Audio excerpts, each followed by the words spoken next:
Welcome, everyone, to NBA action here on 2K Sports. Friday Hoops Fest coming up next. It's Tony Parker and the San Antonio Spurs going up against Dwayne Wade and the Miami Heat. And now to bring you all the action, let's get to Kevin Harlan, Steve Kerr, Clark Kellogg, and Doris Burke. I'll see you again at halftime.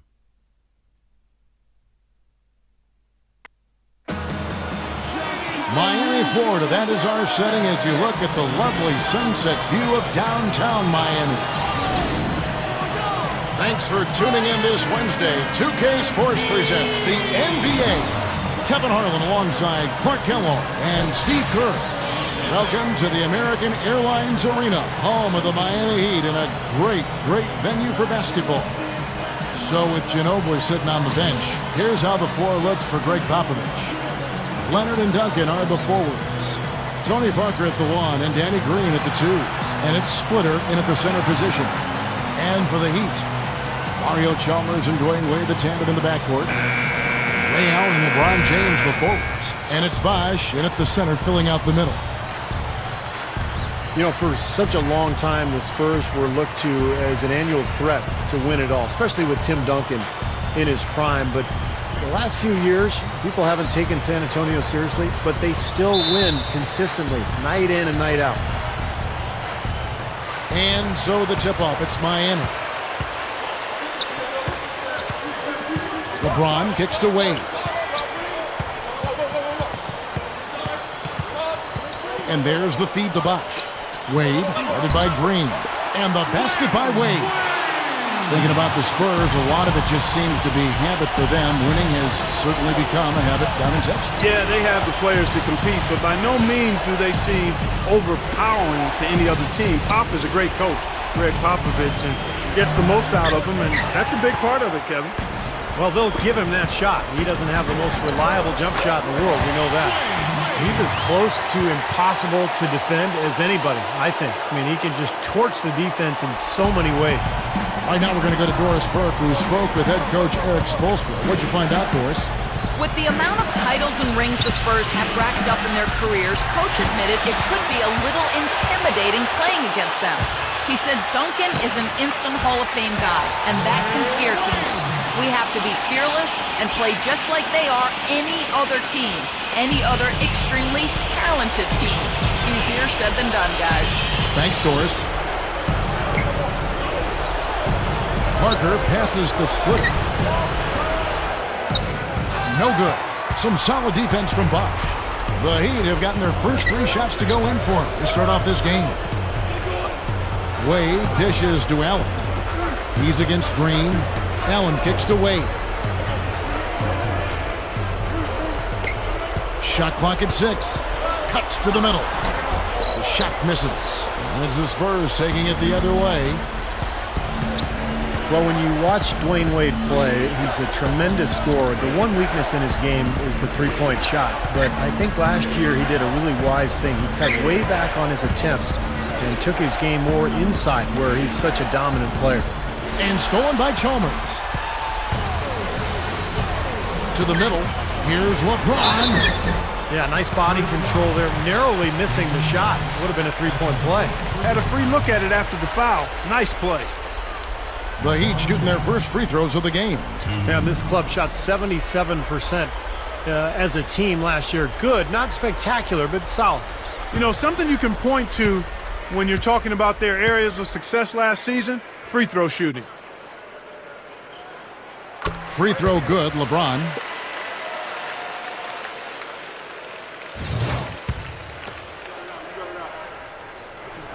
And both free throws good for LeBron. Not a fast start here for the Spurs. Still without a basket in the game. Parker passes to Green. To the paint. Tipped. Oh, and a fast break for the Heat. Allen leading the charge. And the basket by Chalmers. What a start they've gotten off to. A big lead for them, and we're not even out of the first quarter yet. And it's not just their hot offense here. I mean, they're playing very strong defense too, guys. Here's Parker. Just over 2.5 minutes played here so far in the first quarter. Here's Chalmers. Rips down the breakaway slam. Well, I'll tell you what, they are dialed in offensively, guys. I think they look really well prepared for this game. And they've rode that early hot streak to a big lead here in the first. Now here's Parker. There's the dish to Splitter. Outside, Green. Tries to snap the cold streak. So the whistle blows on the shot and 2 free throws for the contact right there. You see Daniel Green, a second-round pick in 2009 out of North Carolina. Bounced around a little bit, played abroad, but had such an impressive season for the Spurs a year ago that it looks to me like he's going to be a part of their future. Really a nice fit for the Spurs. And the first one drops. And Steve, going back to Daniel Green, I mean, he's long, defends, really rebounds, and can knock down the three. I mean, he'd been cut from a number of teams, but he seems to have solidified himself as an NBA player now.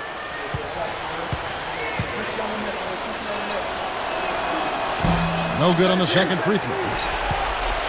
When you're the talk of the league, it comes with some perks and additional pressure. I mean, you've got a target on your back, and that's what the Heat had on them all last year. A lot of teams in the West wanted to test themselves against Miami.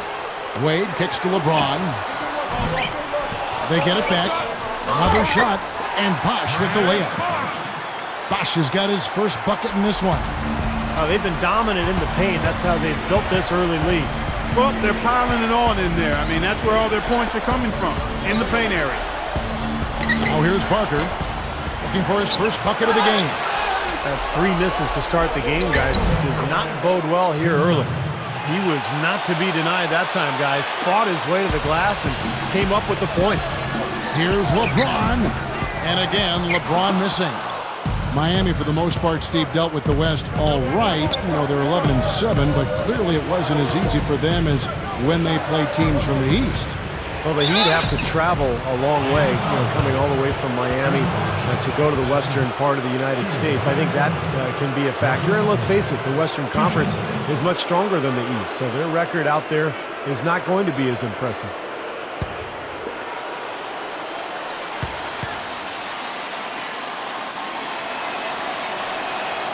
That free throw, no good. Well, until recently, he was one of the top big men in Europe. Now in the NBA, he's really showing what he's got at both ends of the floor. An active big man. He can run the floor. He can rebound, block shots, and score a little bit as well. Yeah, you know, a mobile 7-footer with a good basketball IQ. He's a factor on the offensive boards, boosting that box score with those second chance points.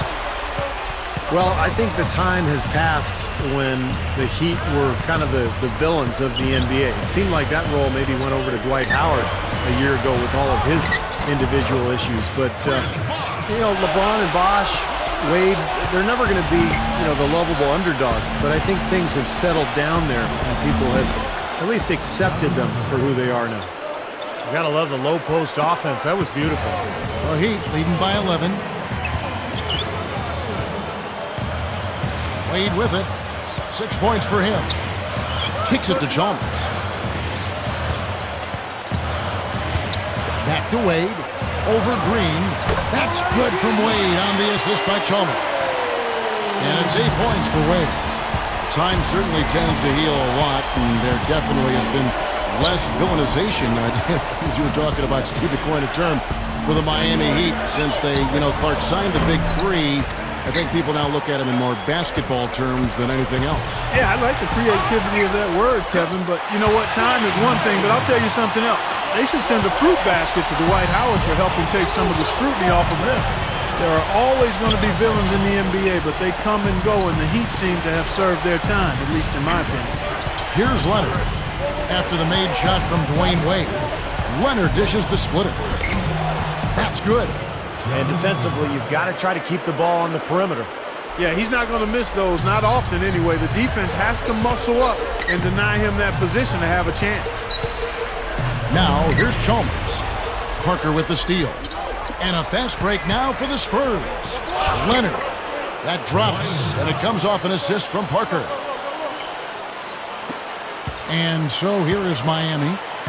11-point game. Lobs the alley-oop pass, and Wade slams it in. There's one thing about the alley-oop. You can't fire the pass in there. You got to have some air under that pass. It needs a little hang time. That's exactly right. A lot of finesse, just like that one was. Perfectly thrown. And that's what makes the play so much fun to watch. There's finesse on the front end, but then power on the end. And the Heat going with a whole new group on the floor. So San Antonio going with an almost entirely new group here. Boris Diaw's checked in for Splitter. Ginobili comes in for Kawhi Leonard. Gary Neal's checked in for Daniel Green. And Corey Joseph subbed in for Tony Parker. And it's Cole missing. It's clear they had one thing on their mind when they came out of the gate today. Rebound. Yeah, and they've opened up the game with a pretty good margin in that area. Great sign for this club. Battier with it. Picked up by Ginobili. Battier cannot hit. Spurs trail by 13. Ginobili the pass to Duncan. Dishes it to Diaw. Back to Duncan. Pass to Joseph. Expanding his range. Once again off the mark by San Antonio. The Heat leading by 13. Here's Cole. Tim Duncan with the rebound. That's the kind of defense required when he's got the ball near the hoop. They were right in his face. And Joseph kicks to Diaw. And stolen by Miller. Cole's shot is good. And the Heat lead by 15. A great move to the hoop, capped off with the finger roll. He's an outstanding finisher in close. And it's good. Duncan's got his second basket of the game. And Spurs coach Greg Popovich, no question, one of the great coaches of all time, and a really interesting guy. I love the way he handles the media. He can be funny at one moment, surly the next. He keeps reporters on their toes. Got a very sarcastic side to him. And the Spurs with possession. The Heat getting the bucket. Diaw dishes to Duncan. And the foul called on Rashard Lewis. That is his first foul of the game. Both teams will make substitutions. 59 seconds left in the first quarter of the game. And when you talk about the yin and the yang of Greg Popovich, you have to say, Steve, he's done a great job over the years of being demanding, get what he needs out of the players he's coaching, without causing much backlash. The roster basically polices itself. He'll get hard, even on the Tim Duncans of the world. He'll get very hard on him in coaching. Yeah, he gets on all of his guys, and I think that's the secret for Popovich. Having Tim Duncan and David Robinson over the years as the foundation of that organization. Those guys are high-quality players and high-character people. So to be able to build around them and to coach them allows Popovich to coach everybody else as well. Diaw, he's covered by Anderson. Ginobili the pass to Splitter. Back to Ginobili from the arc. Miami grabs the miss. Wade kicks to Allen. And he was fouled on the way up. 2 free throws now for him. And no question, he got bumped on that shot. Definitely no room for discussion on that one. The Heat shooting their third and fourth free throw attempts of the game. Success at the line just became contagious for him. A few guys got on a roll, and it carried over to the rest of the team. And the first one at the line is good. Both teams deciding to change it up.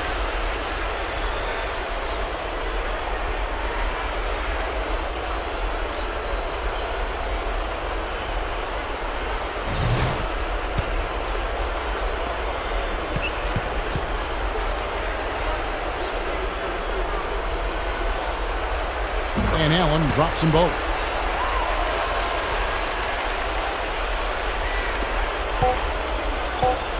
Here's Parker. Got it off in time, but it's no good. So as we end the first quarter, already a double-digit ball game. 30. It's the Heat up 19. And the second quarter will get underway just after this short break.